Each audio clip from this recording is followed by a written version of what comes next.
వ్యక్తి ఆ రోజు మంత్రిగా ఉండు ఈ రోజు కాంగ్రెస్ ప్రభుత్వంలో కూడా మంత్రిగా ఉన్నాడు. ఆ రోజు కాంగ్రెస్ పార్టీ నాయకులు వారు మంత్రిగా ఉన్నప్పుడు అనేక ప్రెస్ మీట్లు పెట్టి చెప్పారు భక్త రామదాసులో అవినీతి జరిగిందని. మరి కట్టినటువంటి ఆనాటి మంత్రిగా ఉన్న వ్యక్తి ఈ రోజు కూడా మంత్రిగానే ఉన్నాడు. మేము ఆయన్నేం వ్యక్తిగతంగా దూషించట్లే.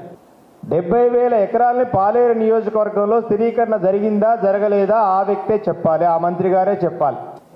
పాలేరు ప్రజల ముఖంలో ఆనందం చూడాలి, అదే నా కలని ఆ మంత్రి గారు ఆ రోజు చెప్పడం జరిగింది. రికార్డ్ టైంలో కూడా పూర్తి చేయడం జరిగింది. అంటే బీఆర్ఎస్ చేసిందా, గతంలో ఉన్న కాంగ్రెస్ ప్రభుత్వం తెలుగుదేశం ప్రభుత్వం చేసిందా? అదే మంత్రి గారు తెలుగుదేశంలో 4 సార్లు మంత్రిగా ఉన్నారు. ఇప్పుడున్న డిప్యూటీ ముఖ్యమంత్రి గారు కూడా ఆ రోజు కేబినెట్ హోదాలో ఉన్నారు. మరి మీ పార్టీలు ఎందుకు చేయలే? పాలేరులో హైయెస్ట్ గెలిచినటువంటి పార్టీ కాంగ్రెస్ పార్టీ. ఎక్కువ సార్లు ఎమ్మెల్యేలు గెలిచి మీ దగ్గర నుంచి మంత్రులు అయిన వాళ్ళు ఉన్నారు, అక్కడి నుంచి గెలిచినటువంటి వాళ్ళు. సమ్మాని చంద్రశేఖర్ గారు మంత్రిగా ప్రాతినిధ్యం వహించారు రాష్ట్ర కేబినెట్లో పాలేరు నుంచి. రామరెడ్డి వెంకటరెడ్డి గారు అక్కడి నుంచే వారి కేబినెట్లో ప్రాతినిధ్యం వహించారు. మరి భక్త రామదాస్ ప్రాజెక్టు ఎందుకు కట్టలేకపోయారు? ఎందుకు పాలేరు బిడ్డలకు నీళ్లు ఇవ్వలేకపోయారు? అంటే బీఆర్ఎస్ గొప్పతనం కాదా, కేసీఆర్ గారు గొప్పతనం కాదా నేను అడుగుతున్నా. ఇవాళ పాలేరు బిడ్డలు వాళ్ళ పొలాలకు నీళ్లు వస్తున్నాయన్నా, వాళ్ళ గ్రామాలకు మంచినీళ్ళు వస్తున్నాయన్నా కేసీఆర్ గారి యొక్క చేసిన గొప్ప ఆలోచన వల్ల వస్తుంది.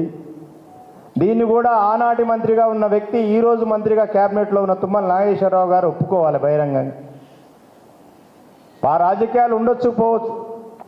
అదేవిధంగా రేపు ముఖ్యమంత్రి గారు ప్రారంభోత్సవం చేయడానికి వస్తున్నారు సీతారామ ప్రాజెక్టుకి. సీతారామ ప్రాజెక్టుకి రూపకల్పన చేసిన వ్యక్తి ఎవరు? ఆనాటి ముఖ్యమంత్రి, తొలి ముఖ్యమంత్రి వర్యులు, బీఆర్ఎస్ పార్టీ వ్యవస్థాపక అధ్యక్షులు, ఆనాటి మంత్రిగా ఉన్న తుమ్మల నాగేశ్వరరావు గారితో కలిసి దాన్ని డిజైన్ చేసి దానికి శంకుస్థాపన చేసి దానికి 13,000 కోట్ల రూపాయలు కేటాయించి అప్పుగా తెచ్చి దాని రికార్డ్ టైంలో అక్కడ ప్రాజెక్టు నిర్మాణ పనులు పూర్తి చేయించింది కేసీఆర్ గారి నాయకత్వంలోని బీఆర్ఎస్ ప్రభుత్వం. తుమ్మల నాగేశ్వరరావు గారు ఆ రోజు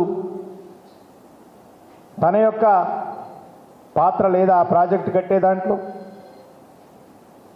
ఈరోజు కాంగ్రెస్ పార్టీలో మంత్రిగా ఉండొచ్చు, కానీ వాస్తవాన్ని ఒప్పుకోవాలి.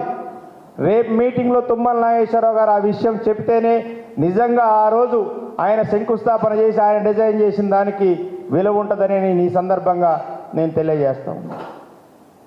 ఏదో కాంగ్రెస్ పార్టీలో ఉన్నాం కాబట్టిగా సీతారామ ప్రాజెక్టు అనేది కేసీఆర్ గారి మనసులో వచ్చినటువంటి ఆలోచన, కేసీఆర్ గారి మానసపుత్రిక.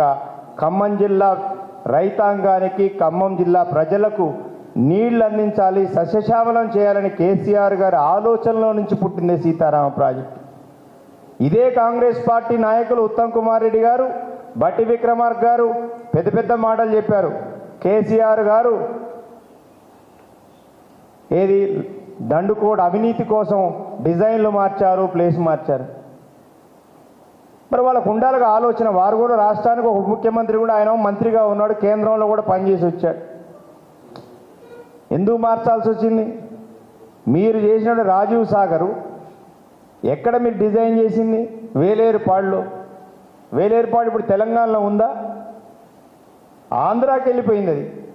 మరి తెలంగాణ ప్రభుత్వం ఏర్పడ్డాక, తెలంగాణ రాష్ట్రం వచ్చినాక వెళ్ళి పాత డిజైన్ ప్రకారం వేలేరుపాడులో ప్రాజెక్టు కట్టలేవరకు ఆ విషయం తెలుసు కదా.